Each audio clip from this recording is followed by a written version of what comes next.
네, 여러분 반갑습니다. 방구석의 히키남이에요.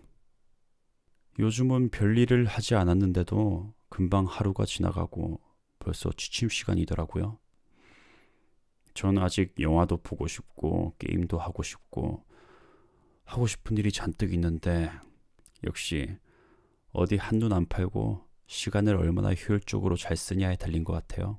그래서 시간을 효율적으로 쓰기 위해서 오디오북부터 찍기로 했습니다. 이번에도 셜록 홈즈 시리즈고요.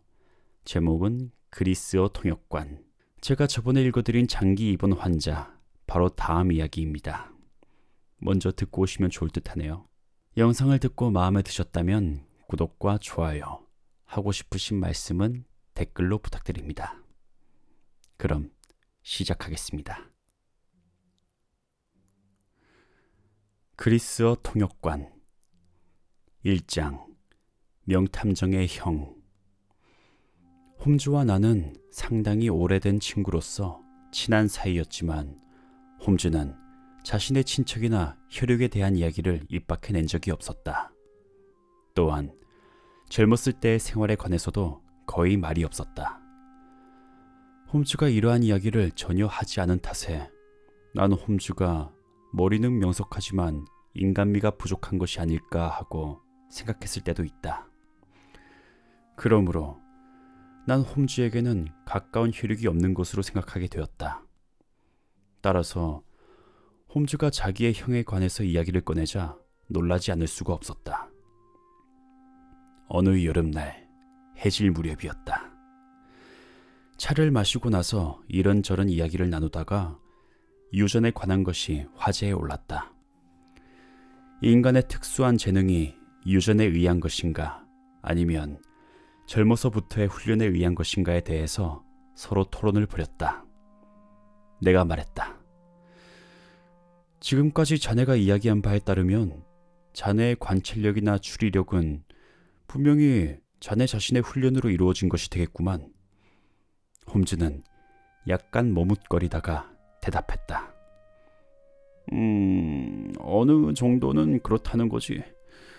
하지만 나의 그런 재능은 주로 혈통에서 온 것 같아.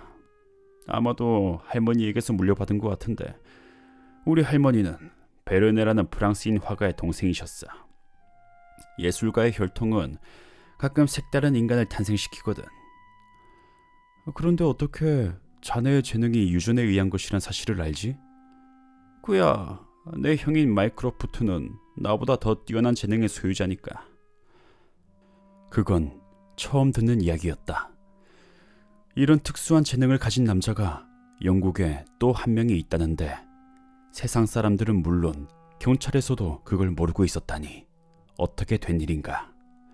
그래서 난 이렇게 물어보았다. 자네, 겸손을 떠느라고 형이 자네보다 뛰어나다고 말하는 거 아닌가? 홈즈는 내 질문을 일축했다. 천만에. 난 겸손을 미덕으로 생각하는 사람이 아닐세. 이론가는 모든 것을 알고 있는 그대로 정확히 보아야 한다네. 자신을 실제보다 낮게 평가하는 것은 자기의 능력을 과대평가하는 것과 마찬가지로 진실에서 벗어나는 짓이지. 따라서 마이크로프트 형이 나보다 뛰어난 관찰력을 갖고 있다고 내가 말했다면 그건 사실이라고 생각해도 좋아. 이름이 알려지지 않은 것은 무엇 때문이지? 주변에서 아는 사람들은 다 알고 있을걸. 어디 말인가? 예를 들어서 디오게네스 클럽 같은 곳. 그런 클럽에 대해서는 들어본 적이 없었다. 내가 고개를 갸우뚱하자 그는 시계를 꺼내보며 말했다. 디오게네스 클럽은 런던에서도 가장 색다른 클럽인데다가 마이크로프트 형도 아주 보기 드문 별난 인간이라네. 매일 오후 5시부터 8시까지는 반드시 클럽에 있어. 지금이 6시니까 오늘처럼 한가한 저녁에 자네가 바람이라도 쐬러 갈 기분이 든다면 보기 드문 클럽과 희귀한 사람 하나를 소개해 줌세. 5분 뒤 우리는 거리로 나와 리젠트 광장 쪽으로 걸음을 옮겼다. 홈즈가 말했다. 자네가 이상하게 생각하는 것은 어째서 마이크로프트가 그의 재능을 탐정일에 쓰지 않느냐는 것이겠지. 하지만 형은 어림도 없네. 무슨 뜻인지 모르겠는걸? 관찰력이나 추리에 있어서 형이 나보다 한 수 위라는 건 틀림이 없어. 그래서 탐정이라는 것이 안락 의자에 앉아 생각에만 골몰하는 일이라면 형은 굉장한 명탐정이 되었을 걸세. 그러나 형에겐 그런 야심도 없고 의욕도 없다네. 자기가 머릿속에서 푼 문제를 실제로 가서 확인해 보려고 생각지도 않고 그런 수고를 해서 자기의 추리가 정확하다는 것을 증명했다면 다른 사람들이 틀리게 알아도 별로 신경 쓰지 않는 성격이거든. 난 여러 번 문제를 들고 해결 방법을 듣곤 했었는데 그것이 정확했다는 것을 나중에 알게 되었어. 하지만 사건을 재판관이나 배심원에게 넘기기 전에 실제적인 증거를 모아야 하는데 그런 수고를 절대로 할 수 없는 사람이 바로 우리 형이라네. 그럼 직업으로 삼고 있는 것이 아니군. 물론이지. 내게 있어 이것은 생활의 수단이지만 형에겐 재미에 지나지 않아. 형은 숫자에 대한 비범한 재능이 있어서 정부의 어느 분야에서 회계부의 감사를 맡고 있어. 펠멜가에 살고 있는데 매일 아침 길모퉁이를 돌아 화이트홀까지 갔다가 저녁이 되면 그 길모퉁이를 돌아온다네. 1년 내내 이외의 운동은 하지 않으며 사람이 모이는 곳에 얼굴을 내미는 일도 없지. 단 디오게네스 클럽만은 예외인데 이 클럽은 형의 집 맞은편에 있다네. 회원이 된 사람들은 다른 회원에 대하여 눈꼽만큼도 관심을 가져선 안 돼. 손님을 위한 면회실 이외에는 어떤 일이 있어도 대화가 금지되며 사매를 위반하고 그것이 위원회에 알려지면 제명 처분당한다네. 형은 창립 멤버인데 내가 드나들어 본 느낌으론 상당히 마음이 가라앉는 장소야. 이야기를 듣는 동안에 우리는 펠멜 거리로 나와 세인트 제임스 궁전을 바라보고 걸었다. 홈즈는 칼턴 클럽에 못 미쳐서 어느 건물 앞에서 걸음을 멈춰 나에게 입을 열지 말라고 주의하고 나서 앞장을 서서 현관 안으로 들어갔다.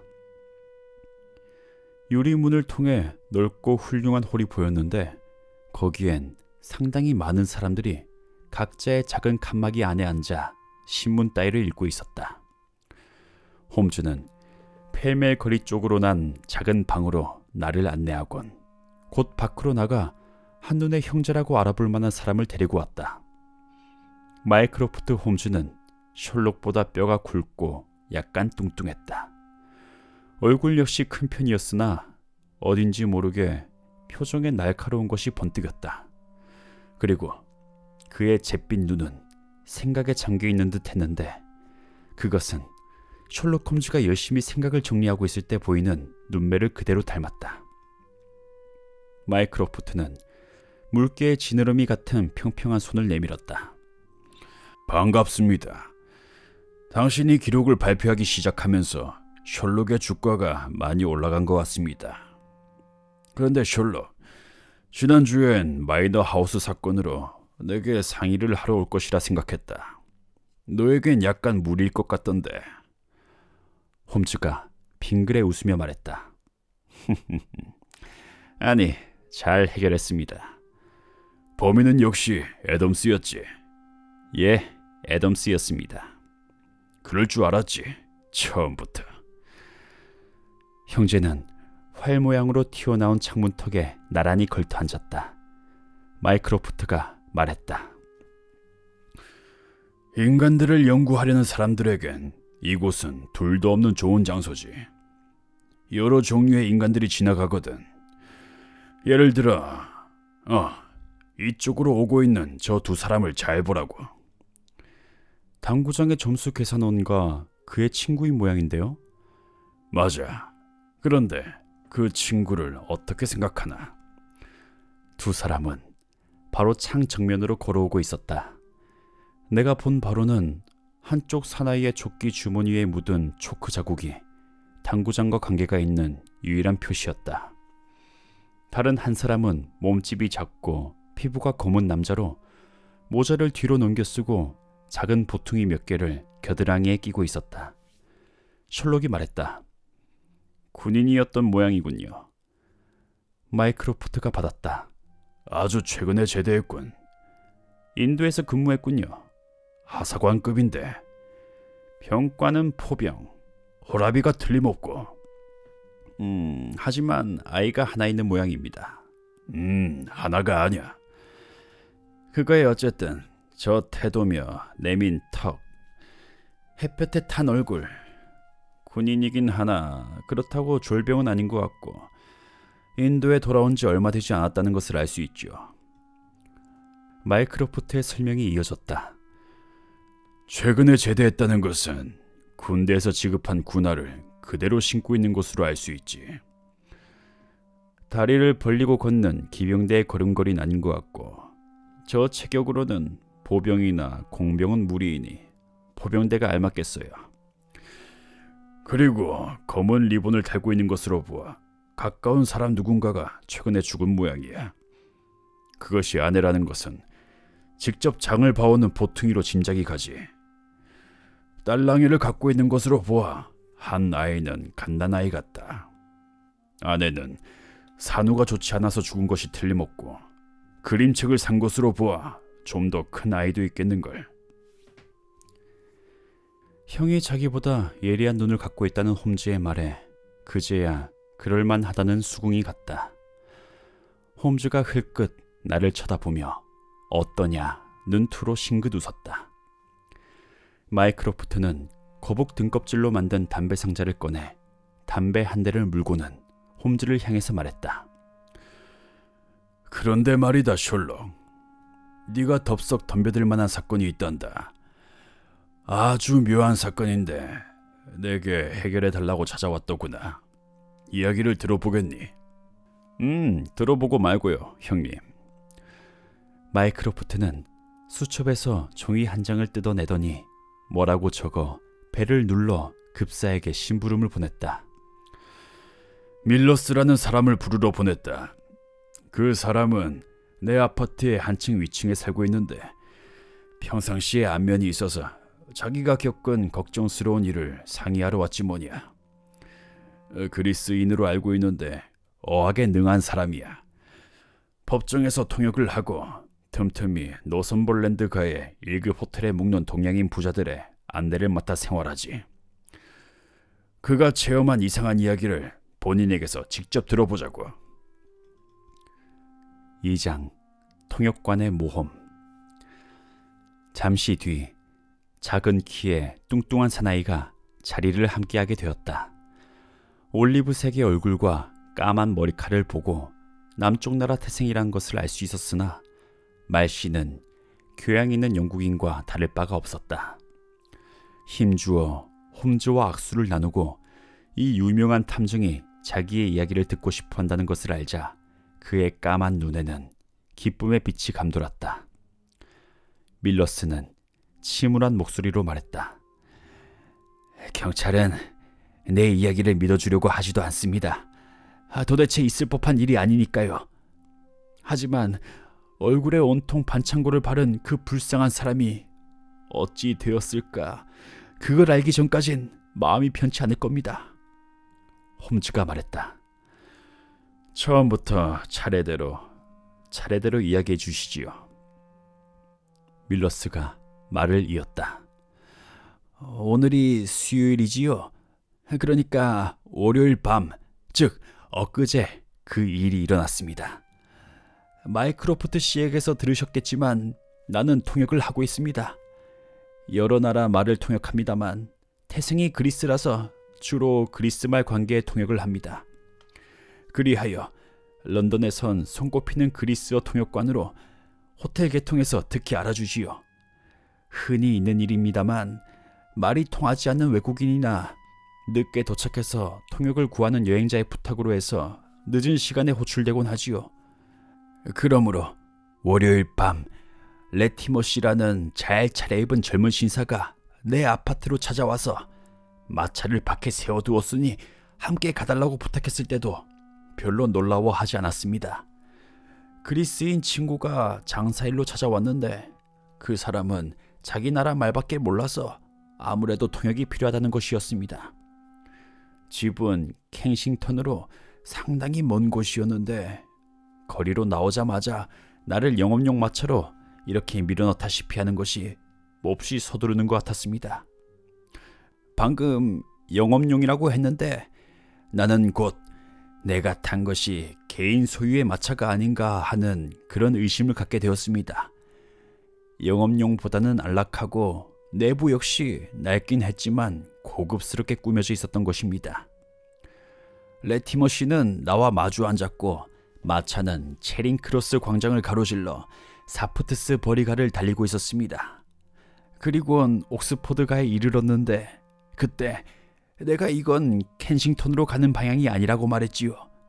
그러자 상대방이 이상한 행동을 하기에 난 덜컥 겁을 먹고 입을 다물어 버렸습니다. 그 사람은 나부로 만든 짧은 곤봉을 꺼내더니 무게라도 재듯이 앞뒤로 흔드는 것이었습니다. 그리곤 아무 말 없이 그 무서운 흉기를 옆에 놓았습니다. 그리고 다음에는 양쪽의 창문을 들어 올렸는데 거기에는 종이가 발려져 있었어요. 그 사람은 천천히 마부석으로 통하는 창에 커튼을 들이우면서 말했습니다. 밖을 내다보지 못하게 해서 미안합니다. 밀러스 씨, 실은 행선지를 당신에게 알리고 싶지 않아서요. 당신이 길을 알아두고 또 찾아오게 된다면 성가시거든요. 상대방의 말에 난 소름이 오싹 끼쳤습니다. 그는 힘 꽤나 쓸 듯이 어깨가 딱 벌어진 청년이어서 그에게 무기가 없다고 해도 내가 그와 격투를 벌여 이길 승산은 하나도 없었으니까요. 난 더듬더듬 말했습니다. 이해하기 어려운 행동을 하십니다. 레티머 씨, 이건 분명한 불법 행위라는 것은 아실 텐데요. 좀 무례한 짓이란 것은 압니다. 하지만 그 보상은 하겠습니다. 그러나 소리를 지른다든지 엉뚱한 생각을 하면 신상에 좋지 않을 겁니다. 당신이 누구와 어디에 있다는 것은 아무도 모를 뿐만이 아니라 난 이 마차 속에서든 목적지에 가서든 당신을 쥐도 새도 모르게 해칠 수 있다는 것을 명심하십시오. 말씨는 점잖았지만 겁을 주기에 충분한 내용이었습니다. 도대체 무슨 까닭으로 보잘것없는 나를 유괴해 가는지 알 수 없었지만 입을 다물고 앉아 있을 수밖에 도리가 없었지요. 저항해도 소용없다는 것은 확실했으니 무슨 일이 일어날 것인지 기다려볼 수밖에 없었던 것입니다. 어디로 가고 있는지 짐작도 못하면서 2시간 가까이나 마차 속에서 흔들거렸습니다. 바퀴가 덜컹거리는 소리로 돌길을 지난다는 것을 알았고 소리 없이 바퀴가 굴러가는 것으로 보아 아스팔트 길이라는 것을 짐작할 수 있었을 뿐 어디로 달리고 있는지 전혀 몰랐지요. 페메일가를 떠난 것이 7시 15분 조금 지나서였는데 마침내 마차가 멈추었을 땐 내 시계는 9시 10분 전을 가리키고 있었습니다. 레티머가 커튼을 젖혔을 때 램프가 켜진 아치형의 문이 얼핏 보였습니다. 등을 떠밀려 마차에서 내리자 문이 스르르 열리고 양쪽에 잔디밭과 정원수가 서 있는 것이 보였지요. 그러나 손목을 붙잡힌 채 급히 집 안으로 끌려 들어가는 바람에 그곳이 주택지인지 교회에 한적한 곳인지도 분간할 수가 없었어요. 집 안에는 가스등이 켜져 있긴 했으나 희미해서 현관이 상당히 넓고 그림이 몇 점 걸려있다는 것밖에는 아무것도 알 수가 없었습니다. 그 희미한 불빛 속에서 문을 연 것은 허리가 구부정하고 품위가 없는 중년의 남자였습니다. 나를 흘끗 쳐다보았을 때 번쩍하고 빛이 반사한 것은 그가 안경을 끼고 있었기 때문이었어요. 그 안경 쓴 남자가 나를 턱으로 가리키며 말하더군요. 이 사람이 밀러스 씨인가, 레티머? 그렇습니다. 잘했네. 밀러스 씨, 너무 언짢게 생각 마십시오. 당신 같은 분이 없어선 안 되는 일이라서요. 협조만 해주시면 섭섭하게 대접하진 않을 겁니다. 하지만 쓸데없는 짓을 했다간 후회하게 될 겁니다. 빠르고 신경질적인 말투였는데 이야기하며 입가에 웃음을 띠는 것이 아까보다 더 두려운 느낌을 주는 것이었습니다. 난 용기를 내어 물었습니다. 날더러 뭘 어떻게 하라는 겁니까? 그리스의 신사가 와 계시는데 몇 가지 질문을 할 테니 통역해 주시면 됩니다. 단, 시키지도 않은 말을 짓거렸다간 이 세상에 태어난 것을 후회하게 되리라는 것을 잊지 마십시오. 그는 그렇게 말하며 아주 잘 꾸며진 방으로 나를 데리고 들어갔습니다. 거기도 심지를 가늘게 한 램프 하나가 켜져 있을 뿐이더군요. 그러나 상당히 넓은 방으로 융단에 발꿈치가 파묻히는 것으로 보아 꽤 훌륭한 방이라는 것을 알 수 있었습니다. 빌로드를 댄 의자, 흰 대리석으로 만든 벽난로, 한 구석에는 일본의 옛 무사가 입었던 갑옷이 장식되어 있더군요. 램프 바로 밑에 의자가 있었는데 중년 남자는 거기에 앉으라고 나에게 눈짓을 했습니다. 조금 전부터 모습이 보이지 않던 젊은이가 갑자기 다른 문으로 헐렁한 가운 같은 것을 입은 남자를 앞세우고 들어왔습니다. 난 희미한 불빛 아래 그 아래 드러난 그 남자의 모습을 보고 오싹 소름이 끼쳤습니다. 얼굴빛은 시체처럼 창백하고 형편없이 마른 얼굴에는 눈만이 튀어나올 듯 번쩍거리고 있었던 겁니다. 그러나 그보다도 더 으스스했던 것은 이마 위에 커다란 반창고가 십자 모양으로 붙어 있었고 입에도 한 장 붙어 있는 모습이었습니다. 이 이상한 신사가 무너지듯 의자에 주저앉자 중년 남자가 말하더군요. 레티머, 석판을 가지고 왔나? 그럼 손을 풀어주고 석피를 들려줘라. 밀러스 씨, 당신이 질문을 하면 이 신사가 대답을 쓰게 됩니다. 우선 서류에 서명을 할 생각이 들었냐고 물어봐 주십시오. 내가 그리스어로 그렇게 물으니 그의 눈이 이글거리며 불이 튀는 것 같았습니다. 그리고 그리스어로 대답을 쓰더군요. 싫다. 난 중년의 남자가 시키는 대로 다시 질문을 했지요. 어떤 조건으로도 싫은가?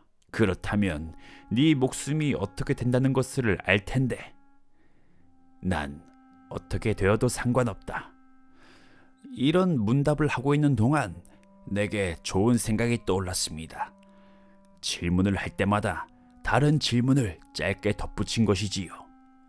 처음엔 별것도 아닌 내용을 추가해서 두 악당의 기색을 살펴보았으나 그들은 그리스어를 전혀 모르는 것이 분명했습니다. 난 좀 더 구체적이고 위험한 질문들을 보태기 시작했습니다. 그건 대충 다음과 같았습니다. 고집을 세우면 이로울 게 없을 텐데. 당신은 누구시죠? 마음대로 해라. 런던엔 처음 왔습니다. 스스로 파멸의 구덩이를 파겠다는 건가? 갇힌 지는 얼마나 됐습니까? 상관없다. 3주. 재산보다 목숨이 중하지 않은가? 무슨 짓을 하던가요? 죽어도 너희들에게 넘겨줄 순 없다. 먹을 것을 안 줍디다. 서명만 하면 살려준다. 이 집의 위치는 결코 서명할 수 없다. 모릅니다. 소피를 위해서도 해로울 텐데. 당신의 이름은 무엇입니까? 소피를 만나게 해달라. 크리티데스입니다. 서명만 하면 만나게 해준다. 어디에서 왔지요? 안 만나면 그만이다. 아테네에서. 5분만 더 끌었어도 그들의 코앞에서 알고 싶은 것을 모조리 알아냈을 겁니다. 아니, 한 가지만 더 물어봤어도 실마리를 잡을 수 있었을지 모르는데 그때 마침 문이 열리고 한 여자가 들어왔던 겁니다. 똑똑히 볼 수도 없었지만 검은 머리에 키가 크고 아름다운 여자인 것 같았습니다. 여자는 서툰 영어로 말하더군요. 레티머, 혼자선 더 이상 2층에 못 있겠어요. 적적해서 견딜 수가... 아니, 폴 아니세요? 끝의 말은 그리스어였습니다. 그와 동시에 그리스인 신사는 필사적으로 입에서 반창고를 떼어내곤 소피 하고 외치며 여자에게 달려갔습니다. 하지만 두 사람이 서로 끌어안는 것은 잠시뿐이었습니다. 젊은이가 여자의 손목을 잡고는 밖으로 나가며 중년의 남자는 그리스 신사를 또 다른 문으로 무자비하게 끌어냈습니다. 잠시 동안이 남아 난 혼자가 되었기에 지금 있는 곳이 어떤 집인지 단서라도 잡으려 일어섰습니다. 그러나 서툰 짓을 하지 않은 것이 천만다행이었죠. 어느새 돌아왔는지 중년 남자가 열린 문 저쪽의 어둠 속에서 날 지켜보고 있었던 것입니다. 그는 태연한 얼굴로 방 안에 들어서며 말했습니다. 수고했습니다, 밀러스 씨. 보시다시피 이 일은 예산 일이 아니오. 당신에게 폐를 끼치고 싶진 않지만 그리스어를 아는 우리 친구가 갑자기 본국으로 돌아갈 일이 생겨서 그 대신 통역할 사람이 필요했던 것이요. 자, 수고비요. 그는 내 손에 5파운드짜리 지폐를 쥐어주며 다시 으스스한 웃음을 입가에 띠고 말하더군요. 이만하면 수고비로 부족하진 않을 거요. 단, 다시 말해두지만 여기에서 생긴 일을 입 밖에 내는 날에는 어떤 보복을 받아도 원망하지 마시오. 그 사람으로부터 받은 으스스한 느낌은 뭐라고 표현하기 어렵습니다. 그때 그가 램프 가까이에 섰기에 얼굴을 좀 더 확실히 볼 수가 있었습니다. 하관이 빠르고 혈색이 나쁘며 뾰족한 턱수염이 실처럼 가늘게 헝클어져 있더군요. 말을 할 땐 턱을 쑥 내밀고 입술과 눈썹을 쉴 새 없이 실룩거렸습니다. 그 묘한 웃음이나 실룩거리는 모양이 무슨 신경계통에 오는 병의 증세가 아닌가 생각됩니다. 하여간 그를 감싸고 있는 위험스러움은 그의 눈에서 나오는 것이 분명합니다. 강철과도 같은 차가운 눈에 용서를 모르는 잔인성이 흐르고 있던 겁니다. 그는 다시 강조했습니다. 당신이 이 일을 입 밖에 내면 우리는 그 즉시 그 사실을 알 수 있어. 당신 주위는 늘 감시될 테니까. 자, 마차가 밖에서 기다리니 어서 타고 가시오. 난 다시 떠밀리다시피 홀을 나와 마차에 탔습니다. 그랬더니 곧 레티머가 내 앞에 앉더군요. 우리는 말없이 창을 닫은 채 마차를 타고 한참을 달렸는데 밤 12시가 넘어서야 마차가 멎더군요. 레티머가 말했습니다. 여기에서 내려주시오. 집에서 먼 데라 안 됐지만 어쩔 수 없소이다. 행여나 마차를 뒤쫓아 보겠다는 생각은 안 하는 게 좋을 겁니다. 라고 말하며 마차 문을 열어 나를 내리게 합니다.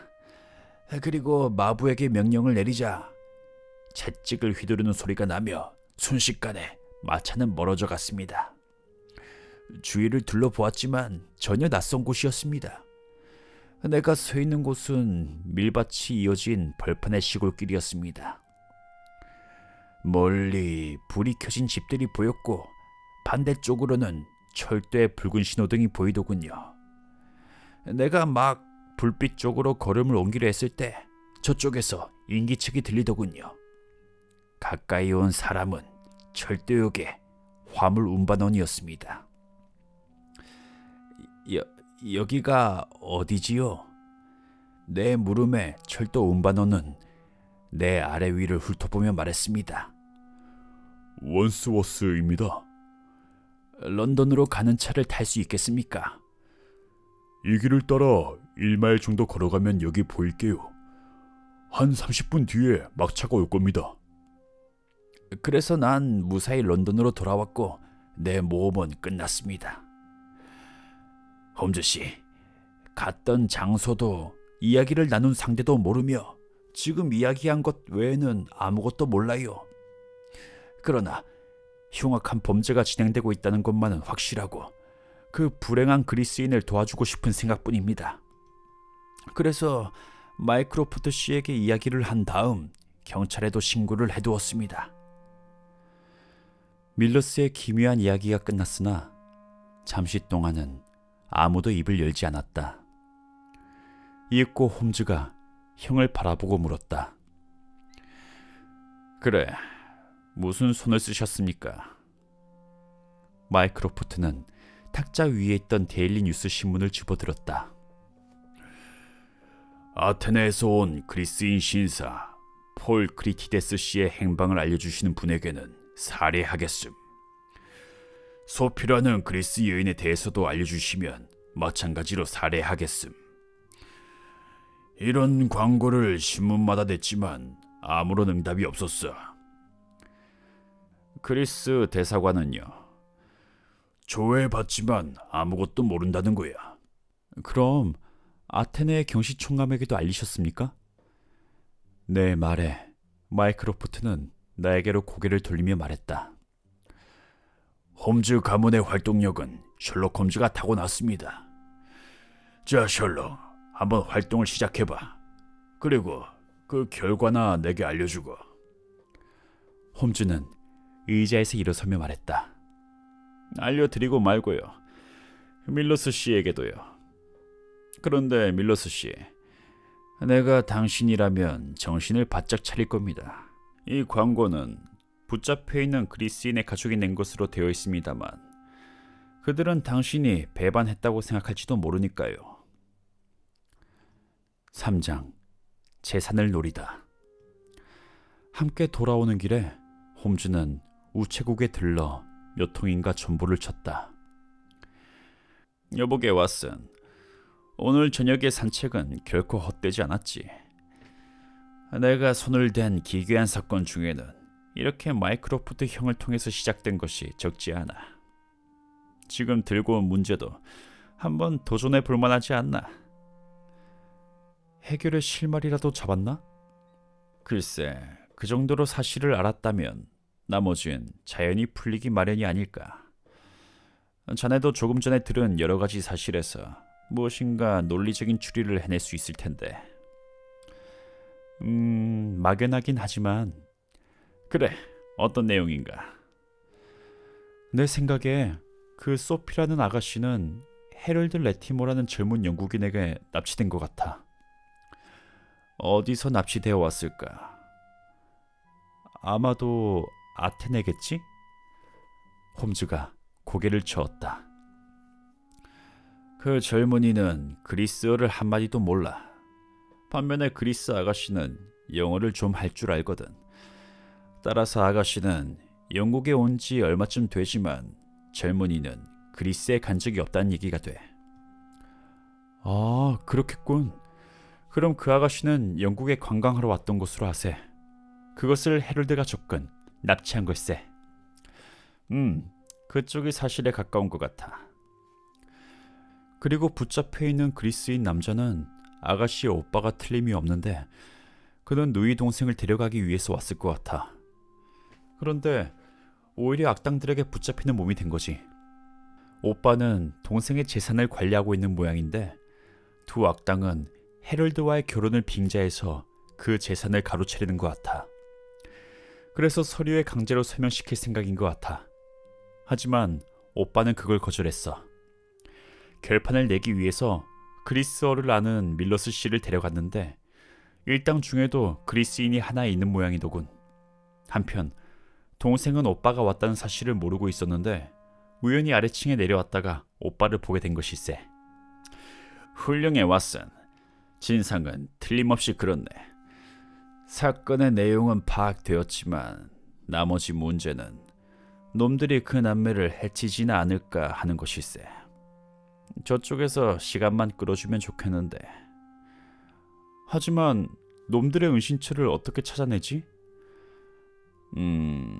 우리의 추리가 정확하다면, 그리고 그 아가씨의 이름이 소피 크리티데스라면 그 행적을 추적하기는 그리 어렵지 않을 걸세. 오빠는 막 런던에 도착했으니까 그보단 동생 쪽의 행적을 찾는 것이 수월할 거야.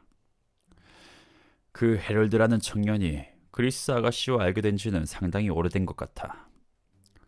오빠가 그 소식을 듣고 달려올 때까진 시일이 걸렸을 테니까. 따라서 아가씨에 대해서는 마이크로프트 형이 낸 광고에 반드시 반응이 있을 걸세. 이야기를 주고받다 보니 어느새 베이커가의 하숙집 앞이었다. 앞장서 계단을 올라간 홈즈가 방문을 열어보곤 멈칫했다. 나 역시 홈즈의 어깨 너머 방안을 들여다보곤 놀라지 않을 수가 없었다. 마이크로프트 홈즈가 의자에 비스듬히 앉아 담배를 피우고 있던 것이다. 마이크로프트는 멍에 있는 우리를 향해 웃으면서 말했다. 어서들 들어오지 않고. 내가 이렇게 활동력을 보이다니 뜻밖이란 얼굴이로구나. 셜록, 하지만 묘하게도 이 사건엔 신경이 쓰인단 말이야. 어떻게 그렇게 빨리 왔죠? 마차로 왔으니 걸어오는 자네들보다 빨라지겠지. 무슨 새로운 일이라도 생겼나요? 광고에 대한 응답이 한 건 들어왔어. 그래요? 자네들이 돌아가고 금방이었어. 어떤 내용입니까? 마이크로프트는 종이 한 장을 꺼냈다. 아마도 몸이 허약한 중년 남자가 쓴 것 같아. 내용은 이렇네. 오늘 날짜에 신문 광고를 보고 알려드립니다. 본인은 찾고 계시는 젊은 여자에 관해 알고 있습니다. 본인을 찾아오시면 그 여인의 가엾은 신상 문제에 대해서 자세히 말씀드리겠습니다. 여인은 현재 백해넘구 마이어트스 저택에 있습니다. J. 데븐포트. 편지를 낸 곳은 브릭스턴이다. 셜록, 어서 그곳으로 가서 이야기를 들어보자고. 하지만 형님, 지금은 동생에 관한 이야기를 듣는 것보다 오빠의 목숨이 더 급합니다. 경시청에 들러 그레그슨 경감을 데리고 곧장 백해넘으로 달려가는 것이 어떨까 합니다. 그의 목숨이 위태로워요. 한시가 급합니다. 내가 끼어들었다. 가는 길에 밀러스 씨도 데리고 가는 것이 좋겠어요. 통역이 필요할지도 모르니까. 홈즈가 말했다. 맞아. 마차를 불러오게 해서 어서 떠납시다. 그렇게 말하며 홈즈는 서랍을 열어 권총을 챙겨 넣었다. 그리고 흘끗 나를 보며 말했다. 이야기 듣기에 상대방은 상당히 거친 사람들 같네. 펠멜가에 있는 밀러스의 숙소에 도착했을 때는 이미 밤에 장막이 내리고 있었다. 놀라운 사실은 조금 전에 어떤 신사가 찾아와 밀러스와 함께 나갔다는 것이다. 마이크로프트가 물었다. 어디로 간다고 하던가요? 문을 열어준 여자가 대답했다. 모르겠어요. 그 신사와 함께 마차를 타는 것을 창너머로 보았을 뿐이에요. 그 신사의 명함이라도? 없어요. 키가 크고 머리가 검은 잘생긴 젊은이가 아니던가요? 아니요, 달라요. 키가 작고 안경을 쓰고 얼굴은 깡 말랐는데 시종 입가에 웃음을 띠고 있었습니다. 홈즈가 다급하게 외쳤다. 서둘러야 합니다. 일이 크게 벌어지겠는걸. 놈들은 밀러스를 납치했어요. 밀러스는 소심한 사람이고 놈들은 일전에 겪어봐서 그걸 잘 알고 있습니다. 그 악당이 눈앞에 나타나자마자 밀러스는 뱀 앞의 개구리처럼 꼼짝도 못하고 끌려간 거요. 또 통역할 일이 생겼는지 모르겠지만 그렇다고 해도 이번엔 살려보내지 않을 겁니다. 우리는 기차로 가면 마차보다 먼저 백해넘에 도착할지도 모른다고 생각했다. 그러나 경시청에 들러 그레그슨 경감을 만나고 놈들의 은신처를 수색하기 위한 법률상의 소속을 밟는데 1시간이나 끌어버렸다. 그래서 우리 일행이 런던 브리지역에 도착한 것은 10시 15분 전이었고 베케넘역에 플랫폼에 내렸을 땐 이미 10시 30분이 넘었다. 마차로 1시간가량 달려 마이어트스 저택에 닿았다. 크고 어두운 집이 도로에서 상당히 들어가 정원수에 파묻히다시피 웅크리고 서 있었다. 마차를 돌려보내고 우리는 걸어서 집 가까이 다가갔다. 경감이 속삭였다. 장이 모두 캄캄해요. 아무도 없는 게 아닐까요? 홈즈가 중얼거렸다. 새는 날아가고 둥지는 텅 비어버렸어. 그걸 어떻게 확신합니까? 무거운 짐을 실은 마차가 이 길을 달려나갔어. 경감이 웃었다. 나 역시 마차 바퀴가 나 있는 것을 눈여겨보았습니다만 짐을 실었다는 걸 어떻게 아시죠? 보다시피 마차가 건물 쪽으로 갔다가 되돌아 나오고 있잖소. 그런데 길 쪽으로 향한 마차가 바퀴가 더 패인 것으로 보아 나간 마차엔 여러 사람이 탔거나 짐을 가득 실었다는 것을 알 수 있지요. 경감이 어깨를 으쓱하며 싱겁게 웃었다. 홈즈 씨에겐 당할 수가 없군요. 응? 문이 잠겼군요. 그렇지만 누가 있을지도 모르니 사람을 불러보기로 합시다. 그래서 초인종을 누르고 고함을 쳐보았으나 아무런 응답이 없었다. 어느 틈엔가 자취를 감추었던 홈즈가 돌아와 말했다. 창이 하나 열려있어. 홈즈가 솜씨를 발휘하여 안으로 걸린 빗장을 딴 것을 눈치챈 경감이 말했다.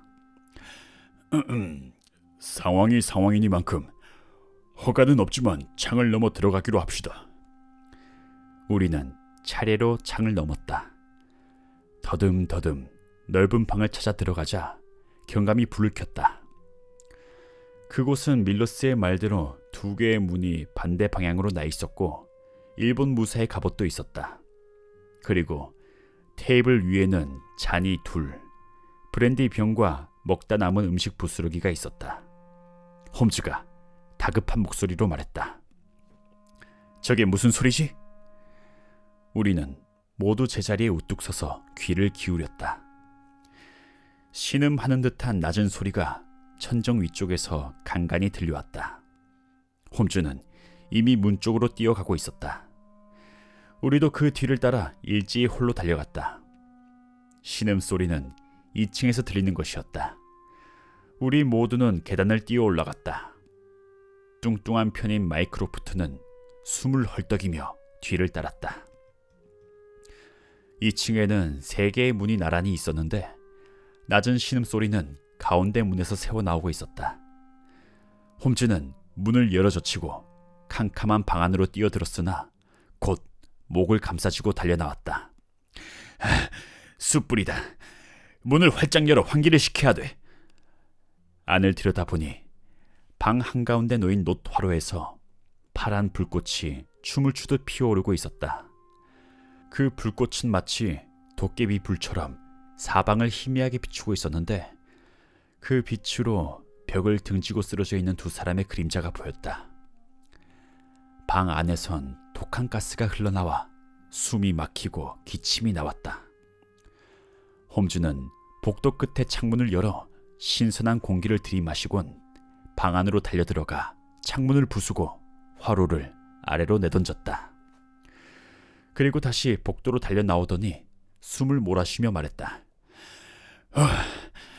좀 있어야 들어갈 수 있어. 초가 없을까? 하지만 저 방 안엔 산소가 없으니 소용이 없겠구만. 형님, 입구 쪽에서 계속 성냥불을 켜주세요. 우리가 저 사람들을 끌어낼 테니까. 자, 우리는 탄산가스에 중독된 2 사람을 서둘러 밖으로 끌어냈다. 2 사람 모두 입술이 새파랗게 질려 일식을 잃고 있었으며 얼굴은 부어올라 붉게 변해 있었다. 하지만 그중 하나가 2-3시간 전에 디오게네스 클럽에서 헤어진 그리스어 통역관이란 것은 검은 턱수염과 뚱뚱한 체격으로 알 수 있었다. 손발은 단단히 묶여 있고 왼쪽 눈 위에 상처가 있었다. 마찬가지로 손발을 묶인 다른 한 사람은 쇠약해질 대로 쇠약해진 키가 큰 사나이로 얼굴엔 여러 개의 반창고가 붙여져 있었다. 이 사람은 신음소리도 없이 축 늘어져 있어서 애석하게도 이미 때가 늦은 것 같았다. 다행히 밀러스는 숨을 쉬고 있었고 신선한 공기와 브랜디 덕분으로 의식을 회복했다. 밀러스의 이야기로 우리들의 추리가 정확했음은 알 수가 있었다. 그 중년의 악당은 밀러스의 아파트에 들어서자마자 흉기를 들이대고 간단히 밀러스를 끌어냈던 것이다. 그 악당은 마음 약한 밀러스에게 어지간히 겁을 준 모양이다. 밀러스는 그 남자에 관한 이야기를 하면서 계속 손을 떨고 주위를 두리번거렸다. 밀러스는 그 길로 이곳에 끌려와 두 번째 단판에 통역을 맡았던 것이다. 이번 단판은 전에 그것보다도 험악했다. 두 명의 영국인은 그리스인에게 요구에 응하지 않으면 곧 죽이겠다고 협박했다. 그러나 그리스인이 어떤 협박에도 굴하지 않을 것이란 판단을 내린 그들은 그를 감금실에 집어넣었다. 그리곤 밀러스에게 일격을 가하여 기절시켰다. 그 다음에 벌어진 일은 아무것도 모른다는 것이었다. 이것이 그리스 통역관이 관련된 사건인데 아직 설명이 부족한 점이 몇 가지 있었다. 광고에 회답을 보내온 사람을 만나 알아본 결과 그 불쌍한 아가씨는 유복한 가문의 상속녀로 영국의 친구를 찾아왔다는 것이다. 그런데 그녀는 런던에 있는 동안 해럴드 레티머라는 젊은이와 친해져서 그에게 깊이 빠져들고 말았다. 그래서 이 일에 당황한 친구가 아테네에 있는 오빠에게 연락을 했다는 것이었다. 그녀의 오빠는 영국에 도착하자마자 레티머와 그의 패거리인 중년 남자 윌슨 캠프라는 악당의 포로가 되었다. 두 악당은 아가씨의 오빠를 감금해 놓고 먹을 것도 주지 않았으며 어떻게든 동생의 재산 관리권을 레티머에게 양도하는 서류에 서명시키려고 했다. 그런 설득을 하는 동안 아가씨에겐 이 일을 비밀에 붙였다. 그리고 소리를 지르지 못하도록 반창고를 붙여 입을 봉했고 혹시 동생이 먼 발치에서 보더라도 알아보지 못하게끔 이마와 콧잔 등에 십자 모양으로 반창고를 붙여놨다. 그러나 윌러스가 처음 통역을 하러 끌려갔을 때 뜻밖의 방 안에 들어온 아가씨는 그것이 오빠라는 것을 한눈에 알았다. 하지만 불쌍하게도 아가씨 역시 포로의 몸이었다. 집에는 마부 역할을 한 남자와 그의 아내 외에는 아무도 없었는데 그들 역시 한패였으므로 아가씨가 아무리 발버둥 쳐도 소용이 없었던 것이다. 악당들은 아가씨에게까지 비밀이 탄로난 데다가 그리스인에게서 서명을 받아내기란 틀린 것으로 알고 아가씨를 데리고 이 집에서 불과 2시간 전에 달아난 것이다. 당연히 그건 세를 낸 집이었다. 그리고 더 이상 쓸모가 없어진 두 남자는 죽이려고 했던 것이다. 그로부터 한 달이 지났다. 헝가리의 수도 부다페스트에서 생각지도 않은 신문기사에 스크랩이 배달되었다. 기사 내용은 여자 한 사람과 동행하여 여행을 하던 영국인 두 사람이 참혹한 죽음을 당했다는 것이다. 둘 다 여러 군데 칼에 찔려 죽었는데 헝가리 경찰에서는 여자 때문에 두 남자가 다투다가 서로 찔렀다고 보고 있었다. 하지만 홈즈는 그렇게 보지 않는 것 같았다. 지금이라도 그 그리스 아가씨를 찾아낸다면 그녀가 자기를 기만하고 오빠를 죽인 악당들에게 어떻게 복수를 했는가 하는 이야기를 들을 수 있다고 믿고 있는 눈치였다. 네, 여러분. 이렇게 해서 그리스어 통역관 모두 읽었습니다. 읽으면서 느꼈는데 이번 편은 셜록이 한 일이 거의 없더라고요. 기껏해야 문을 부순 정도? 가끔은 이런 에피소드도 좋지 않나 싶습니다. 특히 이 이야기로 홈즈의 친형 마이크로포트 홈즈가 처음 등장했기 때문에 굉장히 의미 있는 에피소드입니다. 그럼 여러분 모두 들어줘서 고맙고요. 모두 좋은 밤 되시길.